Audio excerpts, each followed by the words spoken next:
Hello, Curious, and welcome back. Thanks to this guy, for several years, Americans were suspicious of unexpected mail arriving at their homes and offices. The contents could turn out to have been explosive devices, and nobody knew who the package would end up with. And for many years, the FBI was unsuccessfully looking for an attacker who would send them. A Unabomber, as it has come to be called, was elusive for nearly 2 decades and terrorized the country with impunity. In the end, it was discovered that he was Ted Kaczynski, a man of Polish descent. His story remains incredulous to this day. So why is it aimed at intimidating the American public? And how did it happen that 150 agents for many years could not find this trail? And how is it possible that they finally captured him? So stay with us till the very end if you want to get to know the character of a Unabomber who was a genius, not only in the crimes he committed. But before we get started, don't forget to subscribe to our channel and turn on the notifications.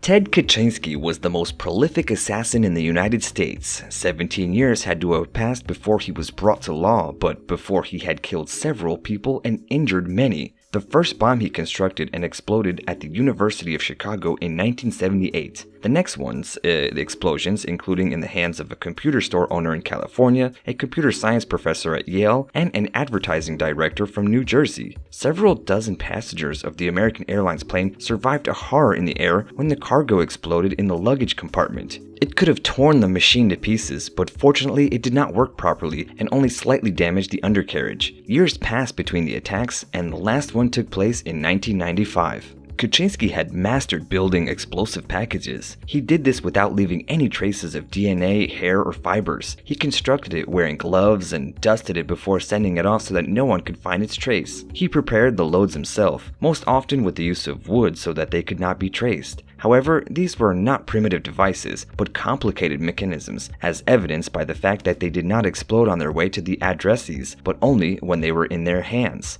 The Unabomber acted patiently and meticulously, and nobody managed to discover by which he chose his victims, and this is why he avoided capture for many years. Investigators detained almost 200 suspects in this case, but released them as soon as they received information that more dangerous parcels were still being delivered to citizens. So the big question is how did the criminal end up falling? Well, first and foremost, by one of its own vanity. In 1993, he started writing for newspapers mocking his victims and threatening new targets. However, he wanted his essay titled Industrial Society and Its Future to be published in the press, and the text of exactly 35,000 words began with the statement, and we quote here, "The Industrial Revolution and its consequences were a catastrophe for the human race." It was kind of a manifesto against the development of technology, and also a call to restore the salutary influence of the wildlife on our lives. Kaczynski also put his work on the front pages of the Washington Post and New York Times, and proposed to the FBI a simple layout. More precisely, if they allowed the essay to be published, he will stop sending the bombs.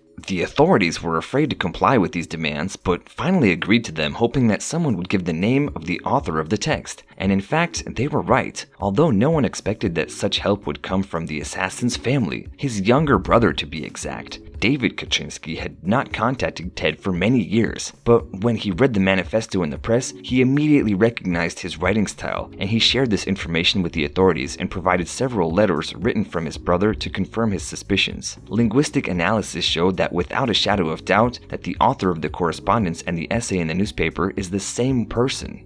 And thanks to the information from David, the agents reached a small town in Montana. There, in the middle of the forest, they found Ted Kaczynski's hut. The man was arrested on April 3rd of 1996, and law enforcement officers reportedly had tears of joy in their eyes when they had handcuffed him. It was then that they completed the longest investigation in history of a federal office. What's more is that inside the house they found bomb-making materials, a package with cargo ready for shipment, and the original manifesto, and nearly 40,000 pages of journalisms describing the daily life of the attacker. The man was brought before a federal court in Sacramento in 1997. His advocates believed that the only way to avoid a life sentence would be to plead guilty to madness, and this is what Kaczynski feared the most. He did not want to be called mentally ill and wanted to use his trial to publicly speak to present his ideology. To begin with, he decided to replace the ex-office lawyer with a private one. However, the court refused. He wanted to represent himself, for which he also was refused. After all, he tried to take his own life in the cell, but failed. The court experts stated that he was suffering from paranoia and schizophrenia, and everything indicated that during the trial, he would be treated like a madman anyway. Ultimately, to avoid this, he simply pleaded guilty, and thanks to the efforts of the lawyers, he did not receive a death sentence, but a quadruple life sentence without the possibility of parole. Ted Kaczynski is remembered as America's most elusive bomber. However, it is worth noting that before he became an FBI-hunted Unabomber and a recluse hiding in the wilderness, he was a gifted mathematician and a promising Harvard graduate.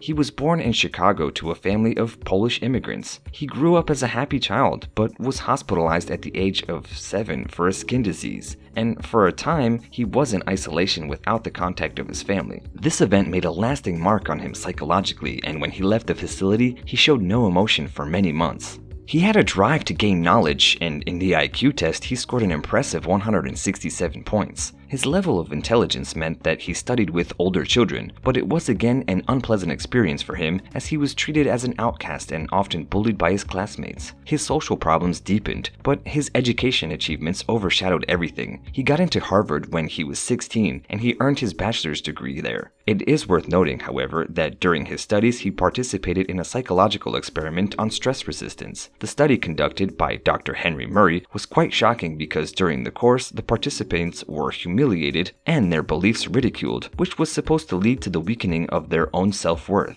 At the time, psychological responses were carefully monitored, and the results were later used by the CIA. Until now, it is believed that this experience, combined with the lack of social networking and particularly disruptive ability, influenced Ted's further life and views. It also contributed to leaving Harvard and transferring to California's Berkeley University. At this university, Kaczynski earned his doctorate and became the youngest professor in the history of the mathematics department there. At the same time, he was considered a freak and did not get along with his colleagues. He also manifested his beliefs more and more frequently and believed that civilization was headed in the wrong direction because it was destroying the surrounding nature and becoming addicted to technology. After working for several years, Ted left the university and returned to his family home. He also began building a truly Spartan cabin in the forest of Montana, where he eventually settled. As he said himself, from his early teenage years, he dreamed of such an escape from civilization. However, the vision of living apart from people turned out to be impossible to fulfill. Soon, roads began to emerge in the vicinity of his house where he was building it, and he, enraged, decided to start sabotage actions aimed at the people who disturbed his peace. It was then that he started sending out his first bombs. At that time, his manifesto was also created, and he was fascinated by the concept of the so-called eco-anarchism.